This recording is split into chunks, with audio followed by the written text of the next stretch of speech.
Voilà.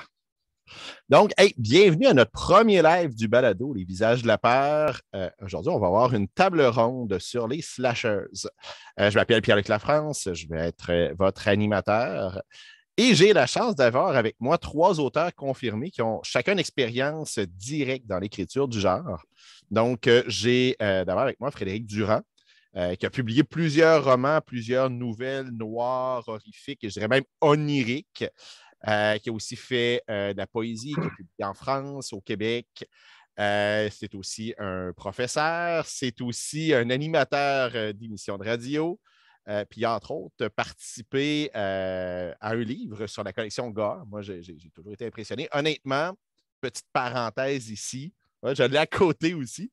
Euh, j'ai eu plus de plaisir à lire ce livre-là que plusieurs romans de la collection. Honnêtement, pour moi, c'est vraiment un must, le livre. Donc, j'ai énormément d'admiration, Frédéric, pour le travail que toi et les autres avez fait là-dessus. Merci. Et ben, tu as aussi écrit, bien sûr, un slasher et tu as réfléchi sur le genre là, en introduction de ton roman 15 croix pour le lys rouge. On a Jonathan Reynolds, qui est un homme orchestre, qui est écrivain autant pour jeunes, pour adultes, romans, nouvelles, coordonnateur de la revue Solaris, éditeur au Six Brumes, amateur de métal. Ça n'a pas rapport vraiment ici, mais je voulais le plugger.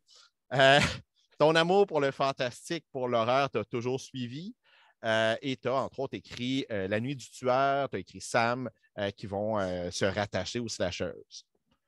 Enfin, on a avec nous Vic Verdier, qui est un des premiers auteurs québécois à avoir touché au steampunk, avec son roman L'Empire bleu sang, qui avait gagné, si je ne me trompe pas, en 2015, le Grand Prix des sciences fantastiques québécois. Bien ça. Tu as aussi touché au polar, tu as touché à l'horreur. Tu es un des auteurs dans les contes interdits, dans les livres dont vous êtes la victime. Du côté du slasher, tu nous as offert Lac au sable dans le collectif Horrificorama. Et d'ailleurs, petite parenthèse, je me rends compte que les quatre ici, on a publié dans Horrificorama. C'est Donc, vrai. ben, bienvenue. Merci d'avoir accepté mon invitation. Je vais parler pas mal moins à l'avenir. Et d'ailleurs, je vais passer la parole à Frédéric. Comme je disais, il a réfléchi sur le genre, sur le slasher. Et j'aimerais que tu nous fasses une présentation pour qu'on voit que c'est un peu plus que juste des histoires de psychopathes ou de tueurs en série. Oui, ben merci beaucoup. Merci pour l'invitation. Effectivement, je trouvais que c'était une bonne idée, avant de discuter du slasher, d'établir ce que c'est exactement. On en a tous une idée. Donc, je vous propose de le faire en deux temps. Je vais vous lire un petit extrait de l'avant-propos de 15 fois pour le lys rouge. C'est l'éditeur, Frédéric Raymond, là, de la Maison des Visseurs, qui m'avait suggéré de rédiger ça pour bien situer ce que c'était pour les personnes qui étaient moins familières avec le genre. Ensuite, je vous ai préparé une liste des 25 éléments très fréquents dans les slashers. Donc, ça nous permettra de voir un peu quels sont les invariants du genre et de voir si vous les aimez, si vous irritent et si vous les avez utilisés dans vos textes respectifs. Alors, petite lecture pour commencer. Ghetto à l'intérieur du ghetto, sous-genre à l'intérieur du sous-genre, le slasher a encore plus mauvaise presse que l'horreur en général. Cela s'explique sans doute par les contraintes, les figures obligées et les règles précises qui en forment l'esthétique. Mais qu'est-ce qu'un slasher exactement? Selon un numéro spécial de la revue Mad Movies, il s'agit d'un sous-genre du cinéma d'horreur apparu en Amérique du Nord au milieu des années 70. Tiré du verbe to slash, qui signifie taillader, balafrer ou frapper à l'aide d'un objet coupant, la formule slasher repose sur des codes précis. Mais ces codes, quels sont-ils? J.A. Kurzweil, auteur d'un livre de référence consacré au sujet, admet qu'ils sont difficiles à définir. C'est un mélange d'horreur et d'éléments propres au thriller, un jeu du chat et de la souris qui implique généralement des victimes adolescentes. Les meurtres sont habituellement excentriques et sanglants. Le slasher est souvent injustement perçu par les critiques et les fans comme le fond du pari, le plus bas dénominateur commun. Le critique Alan Jones l'a même défini comme de l'horreur confortable, puisqu'une part de son charme réside dans ses conventions mêmes, bien connues du public. De son côté, le journaliste Damien Granger s'est intéressé aux origines du slasher. Selon lui, il prend sa source dans les traditions populaires de la sous-culture, dans les légendes urbaines, dans les figures punitives inventées pour effrayer les enfants ayant mal agi. Les erreurs de conduite de quelques adolescents insoucieux, ses victimes préférées ont sérieusement tendance à énerver le maniaque de service, un maniaque généralement masqué qui officie à l'arme blanche dans un lieu restreint, une petite communauté, un bois, un campus. Et pourtant, c'est un des mystères du genre, malgré une formule qui semble immuable, la qualité et l'intérêt d'un slasher diffèrent d'un film ou d'un livre à l'autre. Donc, qu'est-ce qui fait qu'un slasher est plus réussi qu'un autre alors que ça semble être toujours la même recette? Ça, c'est ce dont on pourra discuter. Je vous présente maintenant les 25 éléments clés du genre qui sont habituellement présents dans les slashers. Donc, évidemment, on a très souvent un groupe de fêtards. Ces fêtards-là, souvent, vont être des personnages un peu stéréotypés. Donc, on va trouver le blagueur, le sportif, l'intellectuel, le marginal, le drogué, l'adepte de l'érotisme, le personnage sérieux, le personnage agaçant. Donc, souvent, ils peuvent être définis à l'aide d'un seul adjectif. Comme ça a été mentionné, on va souvent avoir des lieux qui sont des communautés plus ou moins isolées. Donc, le chalet, le camp de vacances, le campus universitaire, l'hôpital également. Très souvent, on a aussi une personne qui va prévenir les victimes de ne pas aller dans l'endroit jugé dangereux. Dans le cas, par exemple, d'un classique du genre, Vendredi Terre, c'est Crazy Ralph. Donc, évidemment, personne ne prend cet avertissement-là au sérieux. La personne qui avertit est souvent un personnage antisocial, fou, alcoolique, un mendiant. On a aussi, et ça c'est très particulier, une sorte d'unité. Le théâtre classique avait 3 unités, les unités de temps, de lieu et d'action. On retrouve ça dans le slasher, comme si c'était un héritier de la tragédie antique. Donc, ça se passe dans un même lieu. On peut penser par exemple au camp Crystal Lake. L'unité de temps, c'est souvent donc dans une nuit. Et l'unité d'action, en réalité, c'est la succession de meurtres qui sont commis. Le tueur est souvent masqué, comme ça a été mentionné, et il a tendance à marcher très lentement et malgré sa lenteur apparente, il réussit toujours à rejoindre ses victimes. Il va utiliser des armes bizarres et inusitées et plusieurs slashers se basent sur une date symbolique de l'année. On peut penser à Noël, à la Saint-Valentin, au jour de l'an, au 1er avril. Donc, très fréquemment, ce sont des dates comme celle-ci. Le tueur, très souvent, va sembler être mort, mais va se relever, ce qui nous pousse à s'interroger sur son statut. Est-ce que c'est une menace surnaturelle ou non? Très fréquemment, le téléphone ne fonctionne pas, ou si c'est un cellulaire, il ne captera pas de signal. La voiture ne démarrera pas non plus. On est toujours puni pour des manquements, donc avoir pris de la drogue, de l'alcool, eu des relations sexuelles, fait une mauvaise blague. On retrouve également souvent des réactions de personnages comme le classique, c'est juste le vent. Donc, on entend du bruit. C'est à l'intérieur d'un chalet, donc je ne vois pas comment le vent peut sévir à l'intérieur d'un chalet. La fameuse réplique « je reviens bientôt » aussi, à ne jamais dire dans un slasher, parce qu'on sait que si quelqu'un dit ça, il ne reviendra jamais. Généralement, quand on fuit pour échapper au psychopathe, on va trébucher. Il y a toujours un personnage qui a la bonne idée de dire que tout le monde devrait se séparer, alors qu'évidemment, ça facilite seulement la situation au tueur. On a fréquemment un chat que je qualifie de chat à ressort, c'est-à-dire un chat qui surgit de nulle part comme ça, juste pour nous faire un saut un peu gratuit. Il y a un site qui répertorie ce phénomène-là. Il l'appelle donc les chats à ressort. Donc, c'est très fréquent, comme si les chats finalement rebondissaient sur des ressorts. Le dernier survivant ou la dernière survivante va souvent trouver toutes les victimes réunies dans un seul endroit. Si quelqu'un voit un cadavre et alerte ses amis, quand ses amis vont revenir, il n'y aura aucun cadavre en vue. On a souvent une scène de douche, de baignade, de feu de camp. Et j'ai presque terminé. La motivation du tueur repose souvent sur une vengeance. On a le cliché qui a tendance à disparaître un peu, qui est celui de la final girl. Donc, du fait que la seule survivante est souvent une fille qui va découvrir certaines ressources alors qu'elle semblait très sage et plutôt posée. Et enfin, je l'ai mentionné, donc le tueur semble presque doté de pouvoirs surnaturels. Donc, ce sont 25 éléments comme ça que j'ai recoupés soit en consultant des ouvrages de référence, en allant voir des forums, des sites, en remarquant aussi certaines constantes de mon côté. Alors, la discussion est donc ouverte sur le slasher maintenant qu'on a défini ce que c'était. Oui, Vic. Je suis coupable de la majorité de l'utilisation de ces codes dans ce que j'ai écrit. Puis clairement, tu les dis, puis moi, je voulais juste commencer en disant que le slasher, je n'en suis pas un érudit, loin de là, mais ça vient me chercher en dedans. C'est quelque chose de très, très viscérale du slasher qui relève du petit gars. De celui que. La même affaire que le monstre qui est dans le sous-sol. Puis moi, je me rappelle que le sous-sol n'était pas fini chez nous. Puis j'avais comme idée que quand je descendais au sous-sol, ben, j'avais le droit de à peu près de 12 secondes ou le temps que je retienne mon souffle. Il ne pouvait pas me pogner pendant ce temps-là. Puis les marches étaient ouvertes, les mots, il n'y avait pas de contremarche. J'étais sûr que j'allais me faire pogner par ces affaires-là. Mais tu sais, donc pour moi, le slasher, loin d'être quelque chose que j'ai décortiqué, c'est quelque chose dont je me rends compte que je l'ai tellement intégré que tout ce que tu dis là est sorti naturellement quand j'ai voulu justement faire un slasher qui reprenait tous les codes, que je voulais justement ne pas faire quelque chose qui était à l'extérieur du code. J'avais envie de jouer avec. Puis franchement, c'est un plaisir coupable pour moi.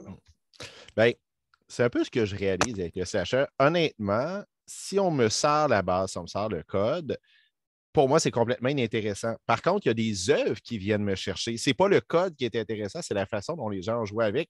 Et en effet, c'est des œuvres qui sont souvent très viscérales. Oui, on a notre tueur masqué, nos meurtres à l'arme blanche, on a nos adolescents, nos jeunes adultes, souvent dans la découverte de leur sexualité, qui se font éliminer les uns après les autres. Souvent, ça a lieu à une fête ou une date importante, qu'on pense à Black Christmas, qu'on pense à Halloween, vendredi 13. Et pourtant, s'il y a beaucoup de livres et surtout de films que j'ai oubliés, Dieu m'en garde, il y en a qui m'ont marqué. Il y a des œuvres qui sont restées. Par contre, j'en ai jamais écrit. Et c'est peut-être là-dessus que j'aimerais vous entendre. C'est quoi les défis qu'il y a eu là-dedans? C'est quoi votre idée qu'il y avait derrière ça? Puis,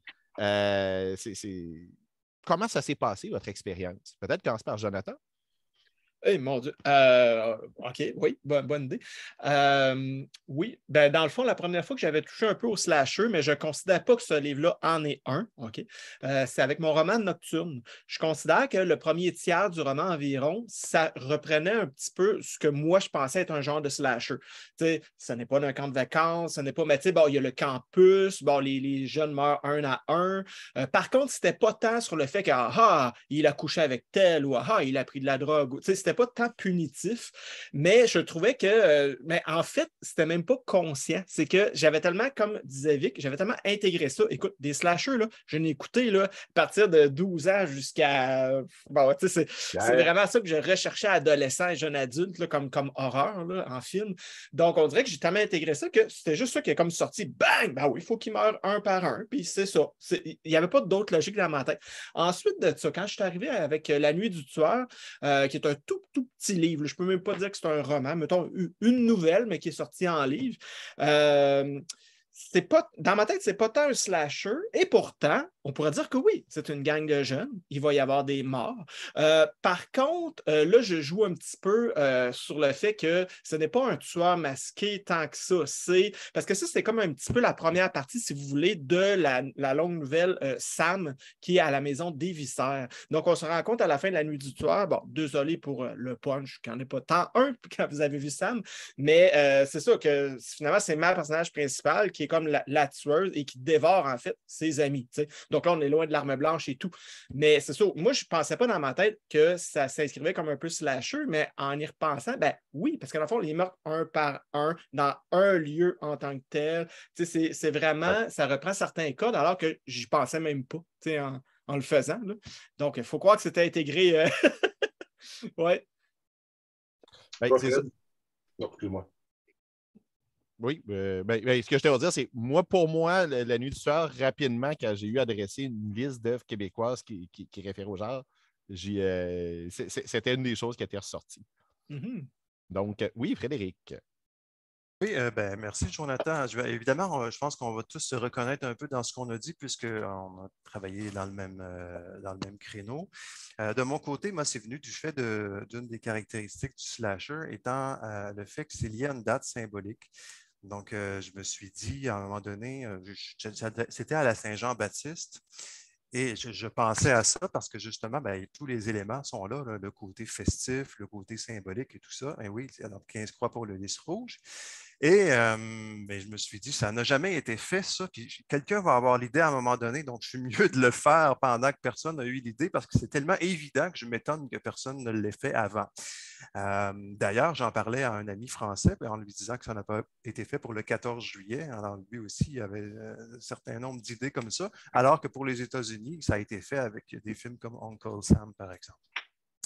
L'une de mes préoccupations était de ne pas être au-dessus du genre. Donc, avant qu'on commence la captation, on discutait avec Pierre-Luc qui disait que, effectivement, quand c'était trop au deuxième degré, quand on semblait dénigrer ce qu'on faisait en le faisant en même temps, c'était quand même désagréable. Et c'était l'un des défauts d'une bonne partie du cinéma d'horreur américain des années 90, là, qui servait peut-être plus de démonstration technique pour faire autre chose que réellement fait avec une affection pour le genre. Alors, moi aussi, j'avais de l'affection pour le genre que j'ai découvert assez tôt. On pourrait dire que c'est un peu le comfort food de l'horreur, le slasher, c'est-à-dire qu'on sait ce qu'on va y trouver, mais on aime ça être surpris à l'intérieur. C'est les variations à l'intérieur du concept qu'on va avoir aussi, comment ça va être abordé. Mais il y a vraiment quelque chose de dire qu'il y a une certaine familiarité qui est quand même agréable à retrouver dans le slasher. Donc, de ma part, moi, je l'ai quand même construit de façon très méthodique. J'ai fait beaucoup de recherches sur les invariantes du genre pour voir comment c'était bâti, pour reprendre aussi la construction un peu mécanique du slasher, pour le meilleur ou pour le pire, selon qui le fait. Donc, c'est-à-dire qu'on a effectivement souvent des meurtres qui arrivent avec une continuité là, de l'intrigue à travers ça. L'un des défis pour moi, c'était d'avoir un lien fort entre le décor de la Saint-Jean-Baptiste et l'intrigue. Donc, je ne voulais pas seulement que ça serve d'arrière-plan. Je me suis dit, si ça se passe à la Saint-Jean-Baptiste, idéalement, il faudrait que ce cadre-là soit justifié par ce qui se passe. Donc, 15 croix pour le Lys Rouge se passe en 1991 dans un chalet à Sainte-Geneviève-de-Batiscan, où effectivement un groupe de jeunes adultes se réunissent pour faire la fête et ils sont très américanisés. Donc, ils vont boire de la Coors, ils vont écouter de la musique américaine, ils vont adorer les sportifs américains, les blockbusters américains. Et on se rend compte qu'une personne les traque sur le terrain du chalet et les tue les uns après les autres à l'aide d'objets qui sont des symboles du Québec, ces symboles-là étant détournés en armes. Donc, je m'étais dit, OK, là, on tient quelque chose en réalité. En même temps, je voulais éviter la politisation du sujet parce que le slasher n'est pas un genre qui tient un discours politique. Je ne dis pas qu'il ne peut jamais le faire, mais personnellement, je ne suis pas très en faveur de l'instrumentalisation de la littérature au profit de démarches idéologiques. J'aime mieux laisser aux lectrices et lecteurs le soin de tirer leurs conclusions. Donc, la fin du livre se voulait inattendue, c'est-à-dire que tout ce qu'on pouvait voir tout le long comme une sorte de défense peut-être d'une certaine identité québécoise prenait racine dans d'autres choses. Et ça, il faut lire le livre pour le savoir.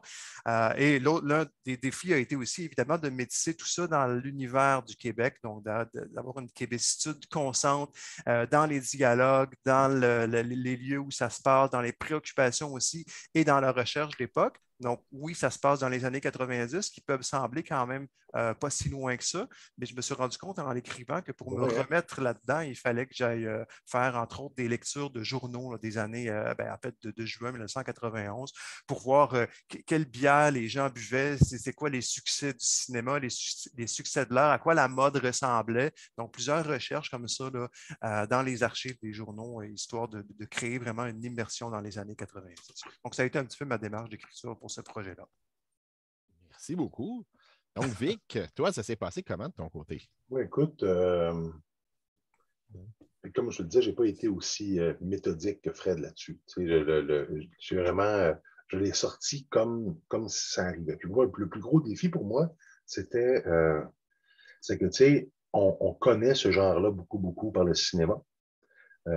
Puis au cinéma, tu as des yeux, tu as des oreilles. Hein? Puis je veux dire, tu l'entends, il y a plein de manières de générer une tension qui te fait un moment de « mais qu'est-ce qui se passe? Qu'est-ce qui va arriver? » C'est pour ça que le chat à ressort fonctionne. Là. Le chat qui arrive, « Oh, c'était juste un chat, une sens. Oh, là, tu te fais, hein? » Bon, alors, ça, là, ce genre de choses-là, ça marche au cinéma, ça fonctionne, j'ai trouvé, pas très bien dans un livre. Pour monter la tension dramatique, ça ne fonctionnait pas très bien pour moi. Je me suis posé cette question-là. Le défi, pour ceux qui ne le savent pas, dans Horrificorama, qui est un recueil de genre horreur, on s'est tous assigné un genre.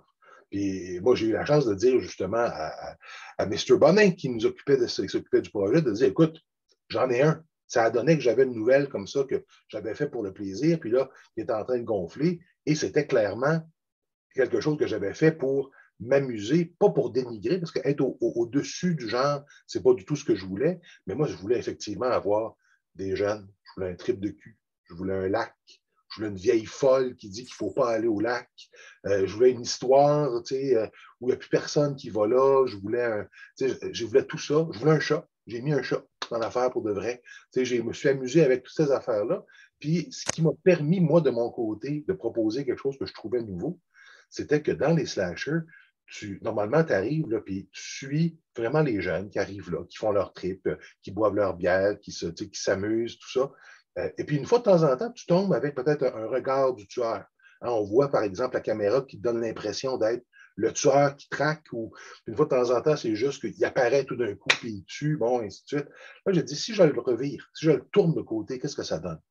Si à la place d'être ceux qui fuient, je me mets dans la peau de celui qui veut. Est-ce que ça fonctionne? Puis clairement, ça fonctionne bien. Là, j'ai trouvé un filon qui m'a permis de monter parce que là, dans le discours intérieur du personnage, lui, il peut commencer à avoir peur. Et puis là, ça se passe là, puis tu le travailles autrement. Fait que c'est comme ça que je l'ai fait. Puis ça a été libérateur. Moi, j'ai adoré ça. C'est un peu ce qui m'a. Parce que, tu sais, un peu comme le disait Fred, il y a des affaires, quand tu te mets à écrire, où il faut que tu te convainques que tu es un écrivain. Moi, je ne sais pas combien de temps ça vous a pris, vous autres, les gars, là, mais moi, ça m'a pris facilement 3 livres. Avant ça, j'écrivais des romans. Éventuellement, j'ai dit que j'étais romancier. Puis alors, je suis rendu à une dizaine de romans. Puis je me dis, oui, j'ai un métier, c'est d'écrire des romans, je suis romancier. Puis dans le cas de l'horreur, moi, j'étais un peu dilettante, je n'avais pas touché à ces affaires-là. Alors, je suis retourné dans ce qui me faisait peur, moi. Des choses qui. Puis la perte de contrôle m'a toujours fait très peur. Fait que c'est ce que j'ai placé à l'intérieur de ça pour démontrer que c'était faisable. Fait que voilà. Puis c'est un peu aussi ce qui fait qu'aujourd'hui, quand j'écris des romans et que j'aborde des scènes gore, j'ai développé ma technique pour faire ça à travers la causa. Hey, je suis content que tu ouvres la porte là-dessus parce que c'était ma prochaine question. Comment, parce que souvent dans le slasher, on s'entend, bon, c'est un genre qui est associé au cinéma, mais vous êtes la preuve que ça se fait aussi sous forme littéraire. Mais comment on aborde ça, les scènes plus graphiques, que ce soit la violence, le sexe? C'est quoi les défis là-dedans? Je ne sais pas si tu veux continuer, Vic. Moi, je peux vous donner ma recette personnelle. C'est phrases courtes et descriptions précises. Pour moi, il faut que l'on sache que souvent, je vais placer la douleur alors que le sternum éclate, perforé par le harpon, avec des fois, je vais essayer de faire passer ça par le fait que, par exemple, pour la personne qui le reçoit, c'est davantage comme de se faire cracher d'en face parce que ça explose sur elle, elle ne sait plus trop ce qui se passe. Fait que je vais essayer de mélanger les choses qui ne parlent pas de sang et de tripes et d'affaires dégueulasses, et qui sont davantage d'espèces de surprises que tu peux avoir en te disant que ah tiens, je ne pensais pas que je mourrais en prenant une douche. Ce genre de choses. C'est comme ça que moi, c'est arrivé. Puis il faut que mes phrases soient le plus courtes possible pour que ça devienne comme une mitraillette. Pour que quand ça fait mal, ça fait tac, 1 fois, 2 fois, 3 fois. Puis à la 4e, tu fais oh non, c'est dégueulasse ce qui s'est passé là. Pour donner le temps aussi au lecteur d'anticiper, de dire il ne va pas faire ça, la cigarette n'ira pas là. Oui, elle s'en va exactement là où tu pensais qu'elle allait. Puis, je t'ai donné le temps d'anticiper que ça allait brûler là où ça fait mal. C'est ce genre de choses-là que j'ai utilisé pour le faire. Puis pour ça, il faut l'assumer. Parce que pour moi, la plus grande crainte, c'était il y a du monde qui vont me lire.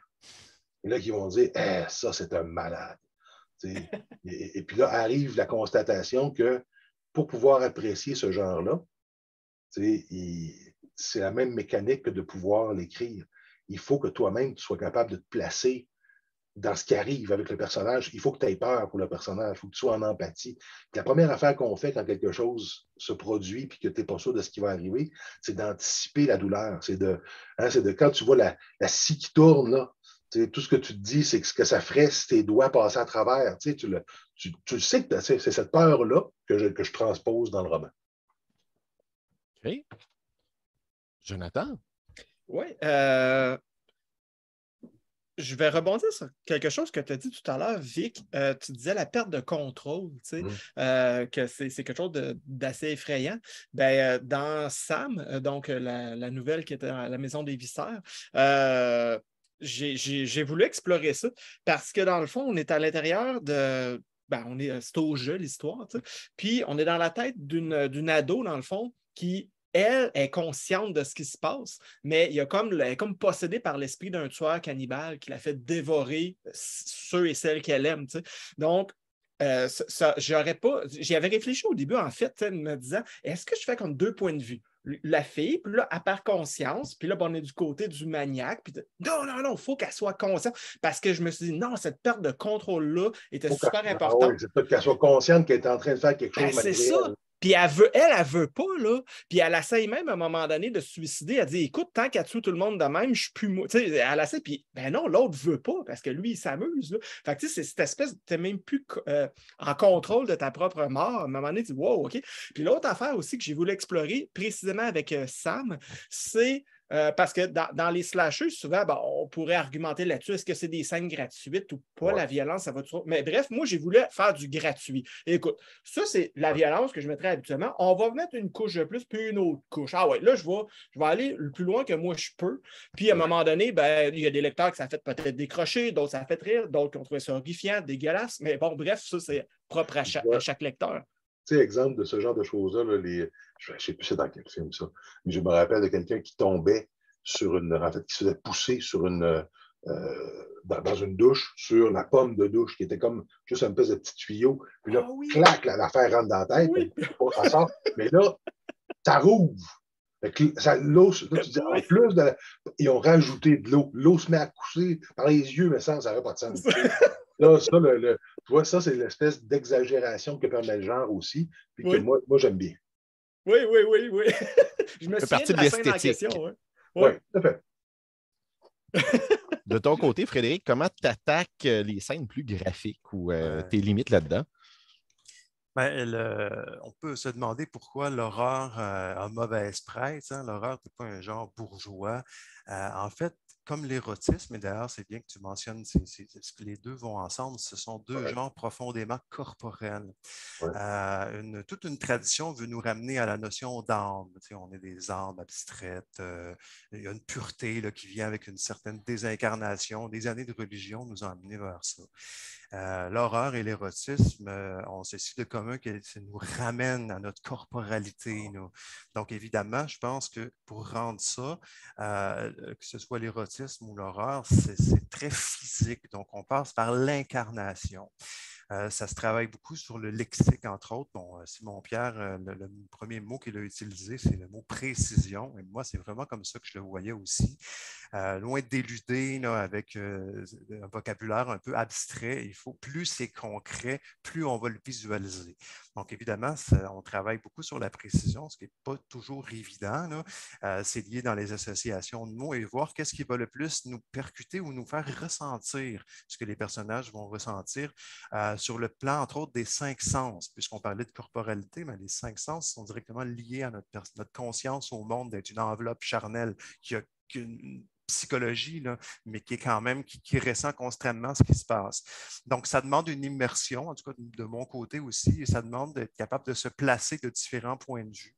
Oui, je vois, tu as raison. Puis, tu vois, je ne m'étais pas rendu compte qu'on le faisait, mais dans mon cas, par exemple, je vais souvent vouloir dissocier un sens de l'autre.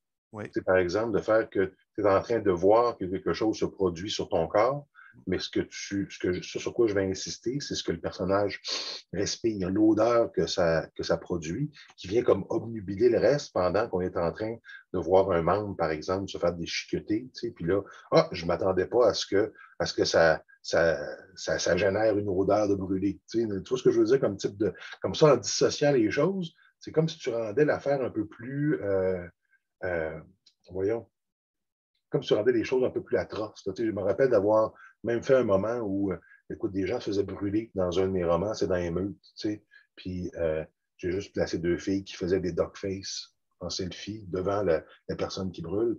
Puis tout d'un coup, la douleur de la personne qui brûle n'est pas aussi atroce que les gens qui en font un spectacle. Ça crée des choses intéressantes. Donc, raison, c'est très corporel. C'est ça. Oui, vas-y, je connais. Puis quand vous parlez de précision, ça me fait toujours penser à un exemple que je donnais un moment dans un atelier d'écriture où c'était un atelier d'écriture sur des scènes sexuelles. Et je lisais un exemple d'un livre que je nommerai pas, mais qui est quand même d'un auteur connu et que ça a été publié chez un éditeur professionnel en France, où la scène de sexe passait tellement par des figures de style, et là, c'était des figures maritimes, que tout ce qu'on voyait, c'était un bateau qui rentre au port.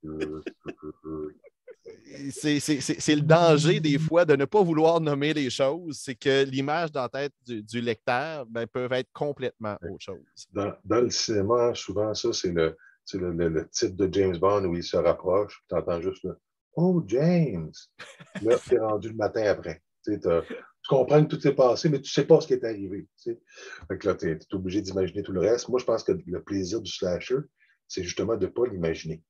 Il faut que ça se produise. Puis ça, c'est l'affaire que j'ai beaucoup aimée parce que dans certains cas, tu peux créer une tension narrative en laissant entendre que quelque chose s'est passé, puis en laissant au lecteur la question de découvrir si ça s'est vraiment passé ensuite. Mais dans le slasher, pour moi, c'est, écoute, il faut que la lame tranche les chairs, puis que tu sentes tout ça se produire, que tu le vois live.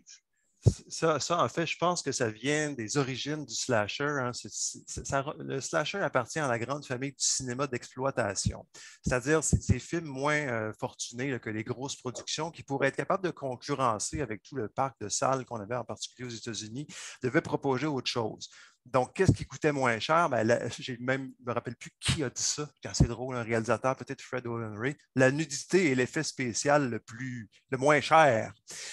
Et effectivement, les effusions sanguinolentes pouvaient être bricolées ici et là pour faire illusion. Donc, l'idée était de dire, mais ça, ce qu'on va vous montrer, vous ne le verrez pas dans un gros film à énorme budget. Et le slasher dérive directement de ce cinéma d'exploitation-là. Il ne faut pas voir le terme pour ce qu'il ne veut pas dire. Donc, ça veut dire qu'on exploite des gens, les acteurs, on exploite des tendances ou des sujets.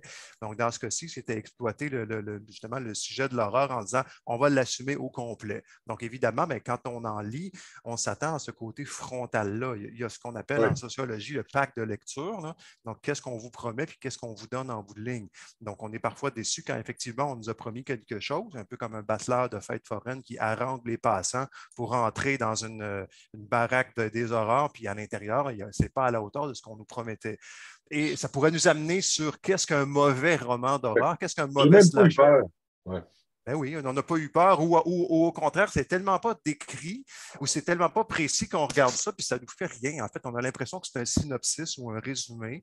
On voit l'intention qui était là, mais on ne ressent jamais ce que l'auteur ou l'autrice voulait nous faire ressentir. Quand c'est mal géré, là, que c'est trop abstrait, les décors en carton et tout ça, mais je veux dire, il faut aussi imaginer, par exemple, si on décrit une scène de poignardage, je n'irai pas vous dire de poignarder quelqu'un pour le faire, mais vous pouvez prendre un melon puis planter votre couteau dans le melon, vous allez voir qu'il y a une certaine résistance qui est là. Ce n'est pas fait en papier de soie. Donc, c'est la même chose aussi que la corporalité a une certaine résistance qui sont les os, il y a des veines qui sont là-dedans, il y a plein de liquides, donc des choses auxquelles on n'aime peut-être pas penser, mais si c'est notre projet, il faut assumer notre projet jusqu'au bout, idéalement. Ouais. C'est quoi un mauvais? Un mauvais slasher? Ouais. Ça dépend si on parle de mauvais slasher écrit ou si on parle de mauvais slasher au cinéma. Un mauvais slasher au cinéma, pour moi, en partant, on sait que, par exemple, dans les années 90, le comité de censure américain, le MPAA, avait le slasher dans le collimateur parce qu'on craignait certaines conséquences là, sur le jeune public.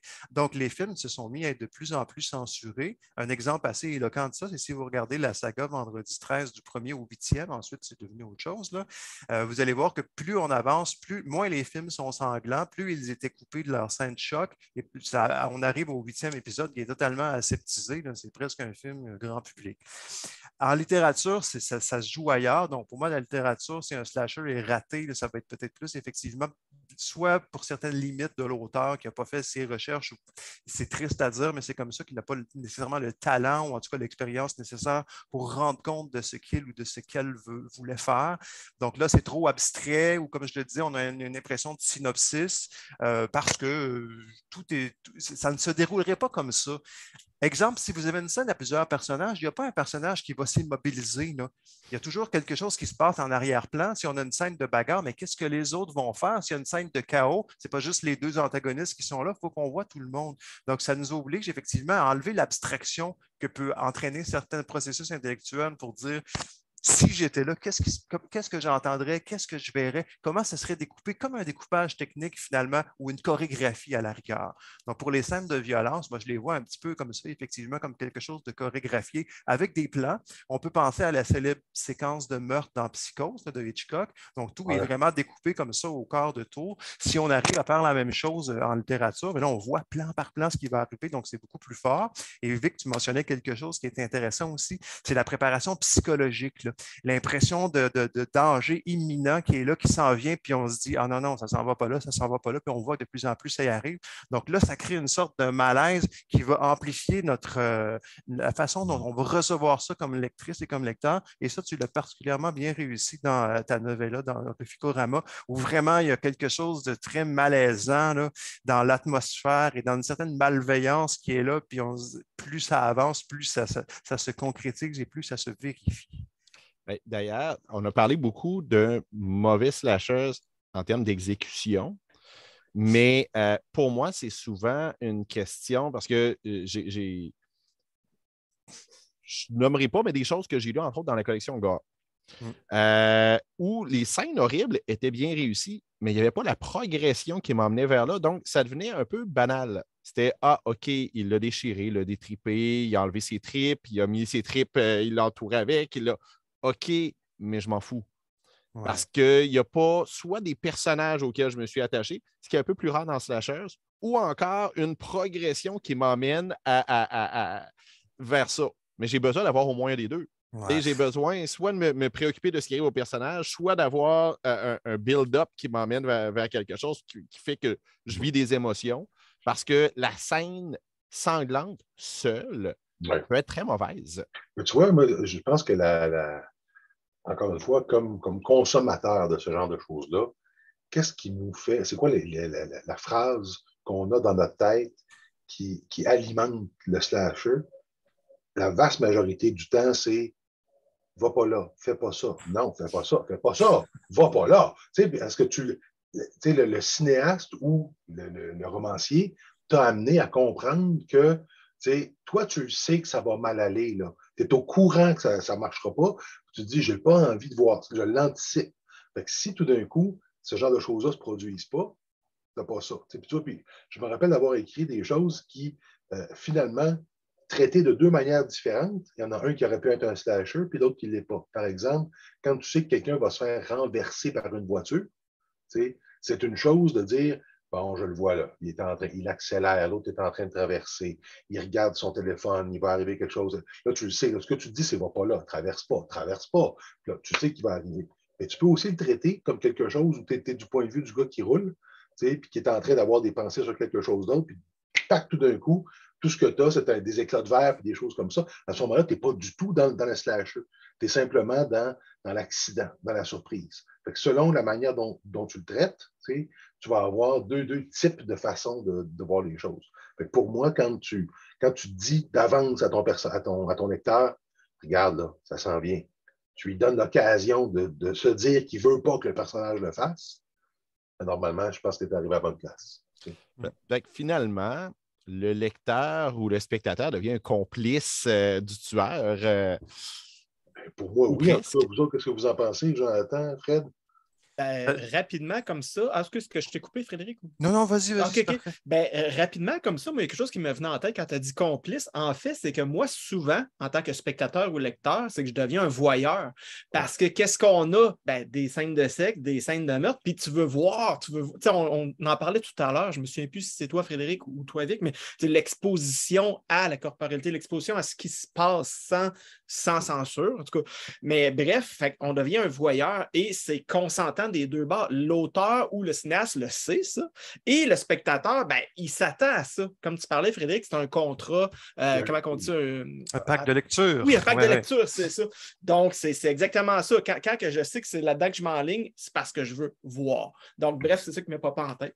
Tout à l'heure, quand vous avez dit les bons et les mauvais slashers, Moi, la première affaire qui m'est venue à l'esprit, c'est que la plupart du temps, il y a une grosse part de ça qui relève de mon goût. Je dois admettre que parfois, là, j'ai envie de regarder, de voir, de lire un slasher. C'est parce que j'ai envie de ça. Et si je n'ai pas envie, là, la vaste majorité de ce que je regarde n'est pas bon. Je ne suis pas capable d'avoir du plaisir à regarder un slasher parce que je ne suis pas dans le mood du slasher. C'est pas ça que, ce que je recherchais, ce n'était pas ça. Fait que, il faut, pour que le slasher soit bon pour moi, il faut que j'ai décidé que c'était un slasher que je voulais voir. Que j'avais envie de se. Des fois, tu as envie de manger du McDo, là, ben, demande pas que ça soit autre chose que du McDo, ça va être du McDo. Mais ça va être du McDo. Puis à ce moment-là, je pardonne bien plus à l'œuvre quand j'ai envie de voir ça. On revient peut-être à la question du plaisir coupable de tantôt, là, Pierre-Luc. Assurément.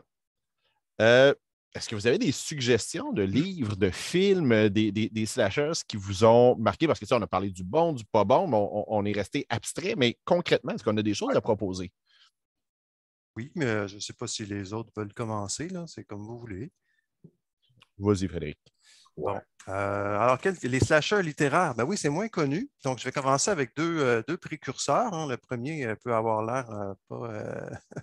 Donc, ben oui, Sade. Alors, Sade, c'est un auteur dont on parle beaucoup, mais qui n'est pas si lu.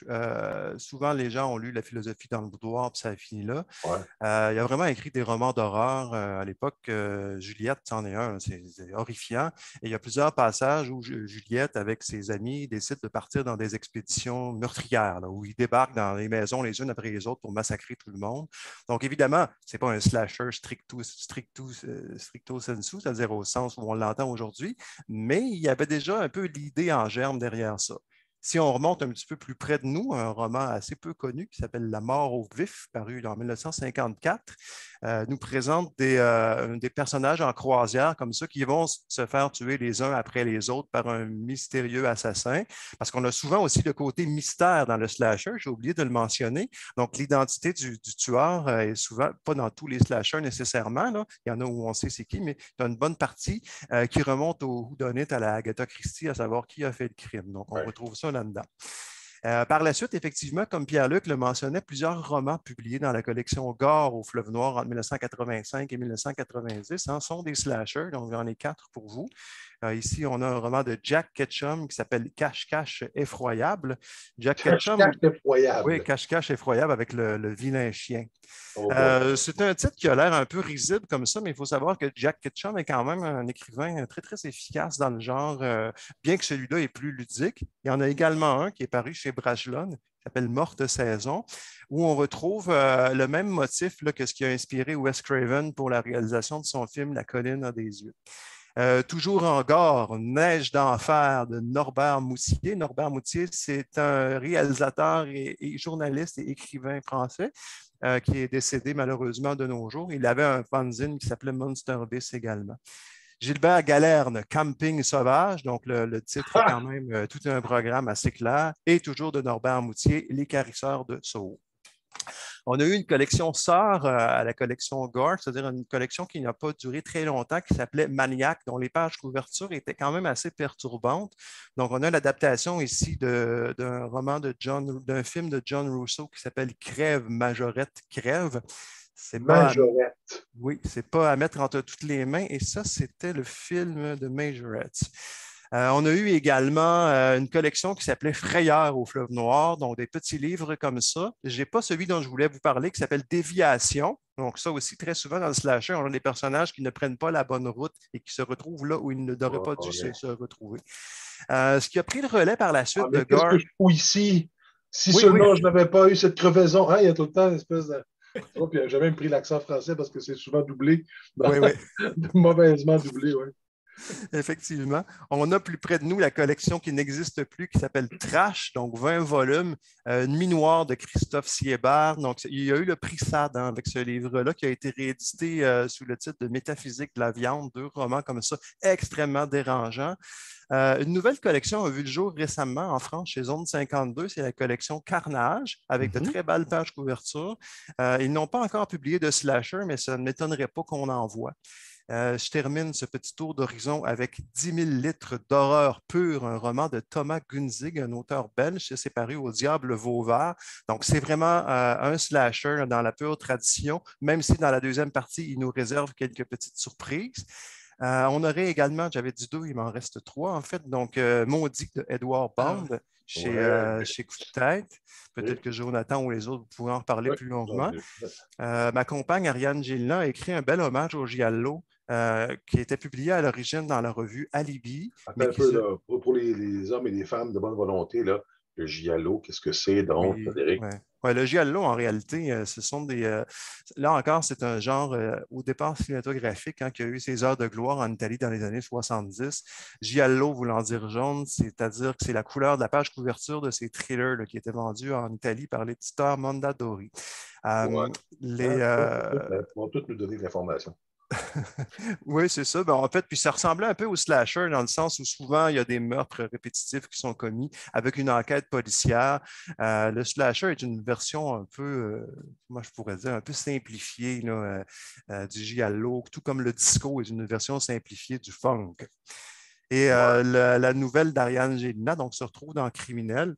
Où effectivement c'est un métissage entre le giallo, donc une intrigue criminelle très sensuelle et tout ça, et donc le slasher à proprement parler. Et tout à l'heure, si le temps nous permet, je pourrais vous présenter quelques ouvrages de référence sur le slasher si vous êtes curieux et curieuse d'approfondir. Mais je vais laisser la parole à mes estimés collègues. Jonathan, veux-tu aller? Parce que moi, j'ai un contre-exemple seulement à proposer. OK, ben oui. Ça tombe bien que tu aies mentionné Maudit de, justement, Edward Bond ou Ed Hardcore. Je ne sais jamais comment trop l'appeler. Mais bref, donc Maudit, là, je me souviens, écoute, je l'ai lu à sa sortie, ça fait plus que 10 ans, et il m'est encore en tête. Là, c'est jouissif. Le style est vraiment rentre-dedans. C'est du trash, c'est bien fait. Puis tu parlais de phrases courtes tout à l'heure, Vic, là, mais c'est ça, là, c'est vraiment, voilà tout un crosseur. Oh, ça est un natif de Vancouver. Il a passé sa vie à fourrer tout le monde. Là, tu sais qu'il va se faire tuer, là, tu sais qu'il va. Puis, il n'y a aucune censure et ça s'assume. Si jamais vous n'avez pas lu ça, là, je pense que vous l'avez tout lu, mais pour ceux qui nous écoutent, là, essayez de le trouver. Là. Je ne sais pas s'il est encore disponible. Oui. Le fond de tête, l'éditeur me confirmait là, récemment qu'il n'a pas été pilonné, donc c'est encore commandable et achetable. Parce que sérieusement, ça vaut vraiment la peine. Là. Je me souviens, je lisais ça et je me disais, wow, OK. Il fallait que quelqu'un fasse ça comme ça. Là. Bref, ça. Et sinon, je l'ai prêté à quelqu'un, fait que je ne l'ai pas, mais bref, François Lévesque, Les visages de la vengeance, donc, qui est rapidement, je ne veux pas trop prendre le temps, mais c'est la suite d'Un automne écarlate. Un automne écarlate n'est pas un slasher à mon sens, mais sa suite, dans ma tête à moi, en est plus un. Parce que justement, il y a cette espèce de structure-là, un peu à la Psychose 2, donc la suite du film de Hitchcock, où est-ce que, et c'est un gros clin d'œil, pour ceux qui ont vu le film, tu peux exactement savoir la fin du roman, mais bref, il va y avoir les meurtres, souvent de jeunes, parfois des adultes, mais comme un à un, ça va être quelqu'un qui est dans l'entourage du personnage principal. Il y a vraiment des thématiques, là, je trouvais que c'était un bel hommage au slasher, tout en restant un petit peu en périphérie, parce que slasher, go, allez-y avec Maudit, là. Mais voilà, alors, c'est ça. Moi, j'aimerais simplement vous dire que présentement, dans les présentoirs des librairies, on retrouve quelque chose qui nous amène dans l'univers du slasher, qu'il s'agit de Novice. Oui, c'est ça. Mais là, je tiens à vous faire un avertissement. Là, on est dans le détournement de genre. Là, c'est vraiment entre vous et moi, là, moi, je viens de le finir, je l'ai fini aujourd'hui, ça donne comme ça. C'est un roman que j'apprécie, qui joue sur les codes mais qui finalement détourne ça à d'autres fins.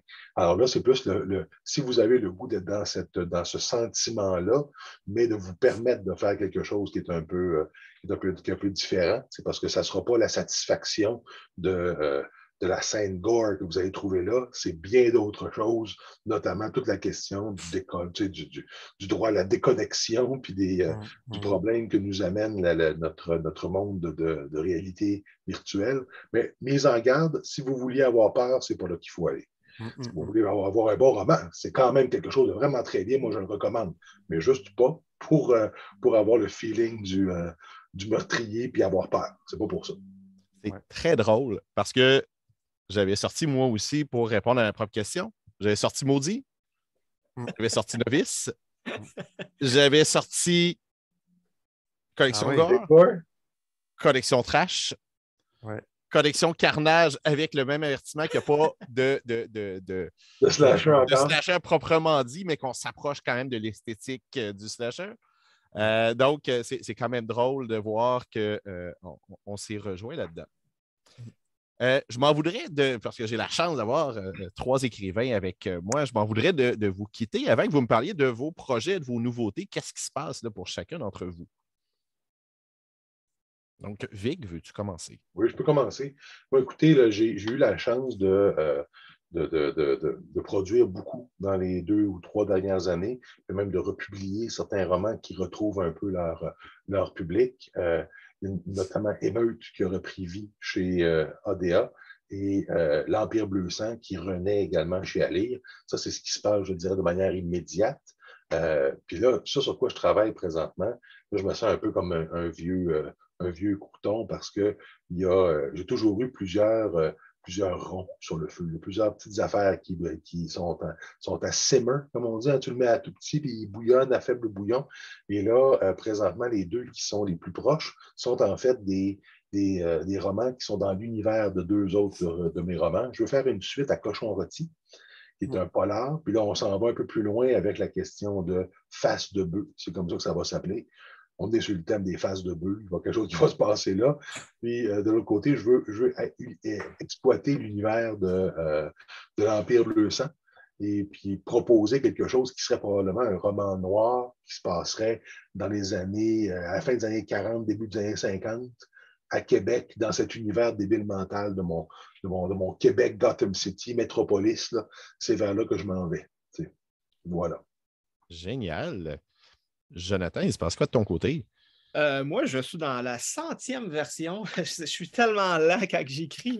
Bref, mais d'un autre roman adulte. Roman adulte, contrairement à des romans jeunesse, puis je ne parle pas juste le nombre de mots, le nombre de pages, là, mais ça me prend tellement du temps. Parce qu'on dirait que je me mets beaucoup de pression. Je ne veux pas que on dirait que. Mais là, je pense que je suis d'une version qui serait satisfaisante potentiellement à faire lire. Là, probablement. Donc, mais ça fait depuis 2016 que je travaille dessus. Puis sinon, j'ai une petite nouvelle aussi sur le feu à côté, là, donc pour reprendre l'image de la cuisinière de Vic. Là. Ouais. Donc, ça, c'est vraiment, je me disais, j'avais besoin de m'aérer un peu, donc de quoi de plaisant. C'est pas que c'est pas plaisant à écrire mon roman, mais disons que... Donc, des petites vacances de ton roman. Oui, c'est ça. C'est ça. Et Frédéric? Oui, j'ai un recueil de nouvelles qui est paru le 1er juin, donc ça vient de paraître, chez Rivière-Blanche. L'heure approche où j'aurai tes yeux. On a 35 nouvelles là-dedans. J'avais fait paraître un recueil en 2008 chez Vent-d'Ouest, Vent-d'Ouest qui n'existe malheureusement plus. Je pense qu'il y avait 25 nouvelles, ça en reprend 16. Donc, j'ai tassé tout ce qui n'avait pas rapport ou qui a été intégré ailleurs, avec donc une bonne partie là, de texte qui était inédit en recueil. Ça fait un fort volume de 368 pages. Sinon, j'essaie de terminer un roman de peine et de misère. Comme Jonathan, j'écris très lentement, puis en plus, j'ai développé des problèmes d'insomnie qui ne s'arrangent pas. Là. Donc, ça ne me paraît peut-être pas quand on m'écoute, mais j'ai perpétuellement mal à la tête, ce qui n'est pas très, très compatible avec la rédaction de romans. C'est l'histoire d'une kleptomane de 65 ans qui apprenant qu'une de ses voisines décide d'aller voler chez elle la nuit. Très mauvaise idée, comme on pourra le constater à la lecture du roman, si j'arrive à le terminer un jour. Est-ce qu'on va avoir un code de non, on ne va pas là, rentre pas dans la pièce. Non, c'est la pièce interdite. C'est pas la pièce interdite, mais déjà en partant d'aller voler dans la maison d'une voisine solitaire qui s'enferme toujours avec les rideaux tirés depuis des années. Ça ne veut pas sentir bon. C'est peut-être pas une très bonne idée, effectivement, mais on verra. Ça dépend toujours du lecteur et de la lectrice aussi, hein. On peut avoir une vision empathique, donc de dire vas-y pas.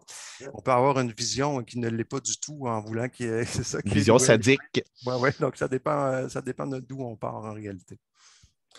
Hey, merci beaucoup. Je ne voulais pas dépasser une heure à travers ça. J'avais préparé d'autres choses. Mais en terminant, je vais vous remercier et je vais en profiter pour faire 3 suggestions de lecture. Donc, un livre de chacun de vous 3 pour les gens qui ne vous connaissent pas encore, qui ne vous ont pas encore lu. Du côté de Vic, là, j'ai la vieille édition, mais moi, le premier livre que j'ai lu de toi, c'est L'Empire Bleu Sang, qui a été un gros coup de cœur. Et que je conseille là, sans. Donc, tu as la nouvelle édition. C'est une version qui est facile à trouver sans basson. Tout à fait. Et que je conseille sans peine. Moi, j'ai eu un gros coup de cœur pour ce livre-là. Merci. En fait, je me rends compte, dans bien des cas, c'était la première œuvre que j'ai lue de vous qui a été un coup de cœur, ce qui est bon signe. Il y a Jonathan, c'est différent parce qu'on a grandi ensemble sur le plan littéraire, pas sur. J'ai jamais vécu à Bromptonville, mais dans le sens où on a commencé à publier ensemble et tout ça, donc j'ai suivi sa progression. Donc, lui, ça va être l'inverse.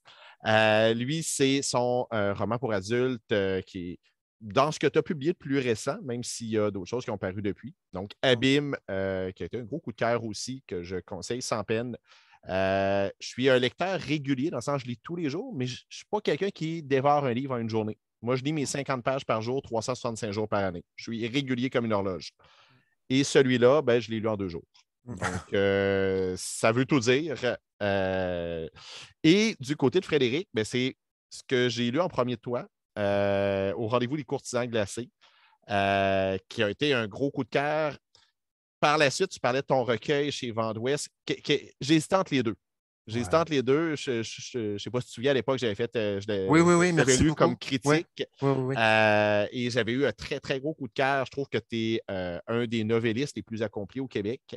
Par contre, je reste quand même avec Au rendez-vous des courtisans glacés, qui est le livre auquel je pense spontanément quand je pense à toi. Cela dit, j'ai lu d'autres choses de chacun d'entre vous que je n'ai pas de peine à conseiller, mais je voulais terminer avec une suggestion pour chacun d'entre vous. Chacun d'entre vous. Merci, Pierre-Luc. Oui, merci. Donc, merci encore d'avoir accepté mon invitation. Puis, on se reverra peut-être dans d'autres épisodes du balado. D'accord.